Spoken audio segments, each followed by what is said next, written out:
मैं ये ऐड करना चाहता हूँ। मुझे थोड़ी सी आदत है, बहुत दिनों से, कई वर्षों से, बचपन से दुनिया भर के कॉन्फ्लिक्ट्स को फॉलो करता हूँ सर। चाहे वो फलस्तीन का हो, साउथ फिलीपींस का हो, चाइना में उइगुर्स का हो, मैं या सीरिया में हो, इराक में हो, मैं कोशिश करता हूँ। ईस्ट तिमूर, कश्मीर के ऊपर इतना कंप्रोमाइज हो गया था। यहाँ दिल्ली में इंडिया इंटरनेशनल सेंटर में ये जो विचारक बैठे थे यहाँ पे, ये कश्मीर की तुलना, क्योंकि ईस्ट तिमूर जब अलग हो गया इंडोनेशिया से अलग,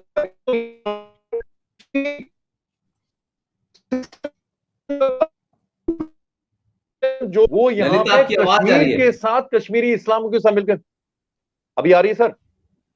हाँ, हाँ, अब आ रही है। अब आ रही, प्लीज। हाँ, ठीक है। मैं ये कहना चाहता हूं कि ईस्ट तिमूर के साथ तुलना की जा रही थी कि किस तरह से वहां पे आजादी का माहौल बनाया गया, उनको आजादी दिलाई गई, अलग कर दिया गया।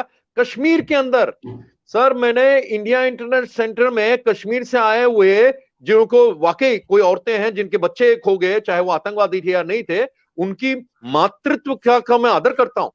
वो इंडिया इंटरनेट सेंटर में जब आते थे, लेकिन पॉलिटिकल एजेंडा लेके आते थे, उन्हीं लोगों के अंतर्गत जो देश को तोड़ने के नाम पे काम करते थे।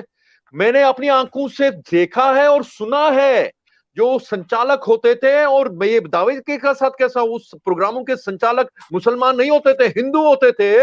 वो कहते यार ये क्या फोटो लेके आया, मुझे दर्दनाक फोटो दिखाना, मैंने उनको दिखानी है। उस कश्मीरी औरत, चाहे उस मुसलमान औरत, चाहे उसका बेटा आतंकवादी होकर मारा गया या कोलेटरल डैमेज में मारा गया, ठीक है, उसकी फोटो ऐसी खिंचवाते थे ताकि उनको, जो उनके फॉरेनर्स आका है कि हमने कश्मीर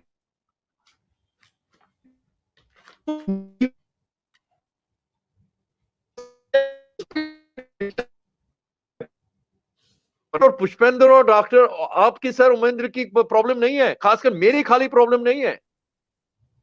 हम इतने चंद हैं हिंदुस्तान के, आपके जयपुर में हमारे इतने कश्मीरी हिंदू लोग रहते हैं, हम किसी भी कोने में रह सकते हैं। लेकिन मैं ये कह रहा हूं कि अगर आपने कश्मीर के ऊपर कंप्रोमाइज किया, हिंदुस्तान के कोने कोने में कश्मीर उभर के आएंगे। आपने बोला, आप आदर रखते हुए, मान रखते हुए सर, 1000 साल हम जंग लड़ते रहे हैं। हाँ, 1000 साल की रेजिस्टेंस, जब मैंने बोला जंग लड़ते रहे हैं, लेकिन ये भी है कि 1000 साल में कई हमारे मानसिक ने अपनी बहन क्यों दी थी अकबर को।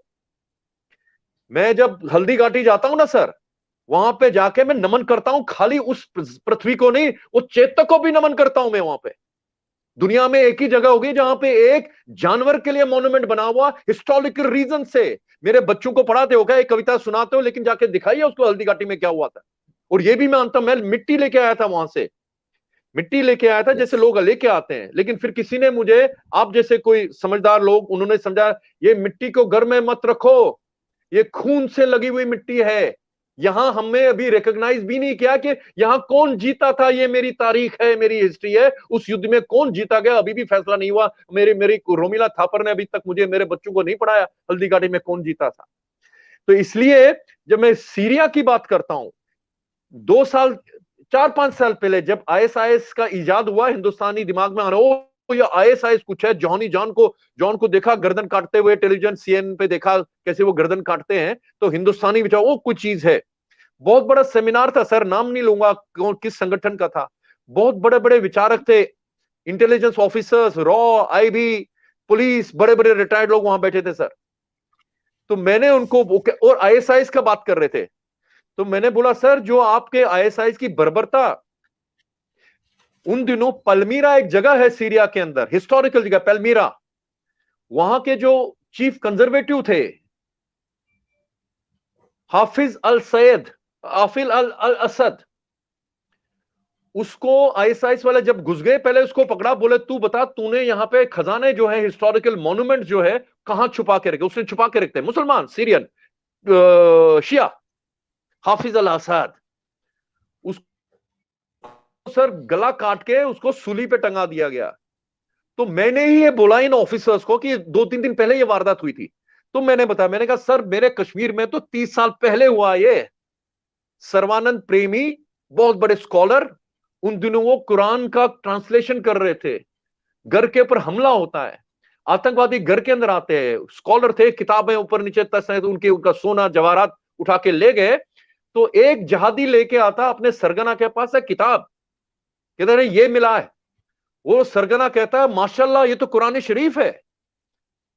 इसके बावजूद सर्वानंद प्रेमी जी को बाहर ले जाते हैं, उनके बेटे को, जवान बेटे को ले जाते हैं, पहले उनकी आंखों के सामने उनका जवान बेटा कत्ल कर दिया, फिर उनकी आंखें निकाली। आप पुष्पेंद्र भाई वो तिवारी जी का नाम बता रहे थे अभी, बालकृष्ण गंजू, टेलीकम्युनिकेशन इंजीनियर, उनको हिट लिस्ट में, हमारे हिट लिस्ट में लगता था सर। मारे, सरकार कहती है 300 मारे, लेकिन हमने ये भी दुर्भाग्य देखिए, इसी सेक्युलर स्टेट की दुर्भाग्य थे, अभी तक यही प्रथा चल रही है। अभी आप बीजेपी सरकार से पूछे कितने कश्मीरी हिंदू मारे गए थे, वो पुराने तत्कालीन कांग्रेस वाला स्टेटमेंट देंगे, 297 मारे गए थे। हमारे कार्यकर्ता, ये हमारी देखिए त्रासदी क्या है, जो सर्वाइवर्स हैं, जो विक्टिम्स हैं, वो अपनी लाशें गिन रहे हैं। तो हमारे कार्यकर्ताओं के अनुसार लगभग 2000 कश्मीरी हिंदुओं का कत्ल हुआ। वो बहुत बड़ा परसेंटेज बनता है, 5 लाख लोगों में 2000 कोई कॉम्बैट नहीं था, हम लड़ नहीं रहे थे उनके साथ, हमें नॉन कॉम्बैटेंट को उन्होंने कत्ल कर दिया। और सर एक एक कत्ल ऐसी बर्बरता के साथ किया गया, एक एक रेप ऐसी बर्बरता के साथ किया, एक एक सामूहिक हत्याएं ऐसी बर्बरता के साथ की कि बाकी जो उस गांव के अंदर 100, 200, 300 या 4 या 5 घर होते थे, उनके अंदर ऐसी दहशत डाल दी वो निकल जाए। और हमारी जो सरकार है आज तक की, हमारे सेकुलर, हमारे बुद्धिजीवी, हमारे हिंदू लोग, मैं तो हिंदुओं को बोलता हूं सर, 47 में हमने पाप किया था सर, वहां पे जो हिंदू और सिखों को छोड़ दिया, पाप किया था, बहुत बड़ा पाप किया था। और जो आप अभी कर रहे हैं ना, अब निवारण कर रहे हैं उसका, अब प्रायश्चित कर रहे हैं हम। और जब मैं आज बोल रहा हूं सीए के समर्थन में, मैं नेहरू एंड कांग्रेस और तत्कालीन हिंदुओं के मैं ये करता हूं। जब नेहरू ने जाके पाकिस्तान के अंदर लियाकत अली खान के साथ वो साइन कर दिया था ना, वो उसने ऑफिशियली मोर्टिगेज किया, ये तेरे हिंदू सिख तेरे नाम जो कर ले। एग्रीमेंट में ये लिखा था कि तू अपनी माइनॉरिटी को संभालो, हम अब तुम्हारी अपनी माइनॉरिटी को संभालेंगे। मेरी माइनॉरिटी तो डबल डिजिट होगी तब से अभी तक, राष्ट्रपति और उपराष्ट्रपति बन गए, है ना, होम मंत्री बने, जो कुछ भी बने, लेकिन वहां की माइनॉरिटी 24 से लेकर 1.5% रह गई, यहां तक आज तक का हिंदू चुप रहा। ये जो आप, ये जो जिनको देखते हैं ना आप, जिनके आप ये करते हैं सर, ये अपने पूर्वजों की लाशों, उनके जो ये रखते ना, ये उनकी अस्थियां संभाल के रखते हैं, वहां पे सरकार को बोलते हैं हिंदुस्तान जाना है, अस्थियों का विसर्जन करना है गंगा में, विसर्जन करना है गंगा में। वो एक अलग कैटेगरी है रिलीजियस वीजा।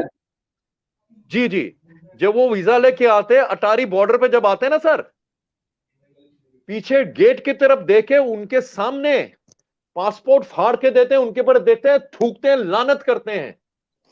और वो यहां आके समझते हैं कि हम हिंदू देश में आए हैं। और सर किस अवस्था में रह रहे हैं वो लोग, हमें मौका मिलना, मुझे बड़ा दुर्भाग्य से कह रहा हूं, मेरे पास इतना वक्त नहीं है कि मैं उनके साथ भी वक्त गुजारूं, लेकिन 2-3 साल पहले यहाँ पे दिल्ली में ब्रिजवासन के साथ हमने पूरा एक दिन उनके साथ बिताया। और मुझे जब भी मौका मिलता है भाई के साथ, हम जब भी कहीं पे भी जाते हैं, मैं तो सीए की बहुत और इस सरकार से भी अपील करते हैं हम लोग कि उसके ऊपर टाइम ही 2014 2015 नहीं चलेगा। दुनिया भर में, विश्व में कहीं पे भी हिंदू और सिख के साथ अगर धर्म के नाम पे उनका प्रोसिक्यूशन हो रहा है, हिंदू देश भारत उनके लिए एकमात्र डेस्टिनेशन है जहां पे उनको किसी वक्त यहां पे आना चाहिए। राइट टू रिटर्न, जैसे इजराइल के अंदर है, दुनिया में कहीं पे भी यहूदी है, कहीं से भी यहूदी पैदा हुआ, वो सिर्फ इजराइल जाएगा। इतना छोटा सा देश है, मेरा तो इतना बड़ा देश है सर, लेकिन इन सबको सिर्फ उत्तर पूर्व में मत डालिए, वहां पे बहुत हालत खराब है उनकी। भारत, आप राजस्थान में इतने लोग रहना ना सर, आपने तो कभी उनके आगे कभी नहीं बोला कि हमारी यहाँ पे संस्कृति बदल रही है। कुछ राजस्थान में भेज दीजिए, मध्य प्रदेश में भेज दीजिए, हिमाचल में भेज दीजिए, लेकिन सिर्फ उत्तर पूर्व में उनका प्रेशर मत डाले, क्योंकि इंप्रेशन पड़ता है कि असमिया लोग इनके खिलाफ नहीं है। असमिया लोग मेरे और आपसे ज्यादा हिंदुस्तानी है।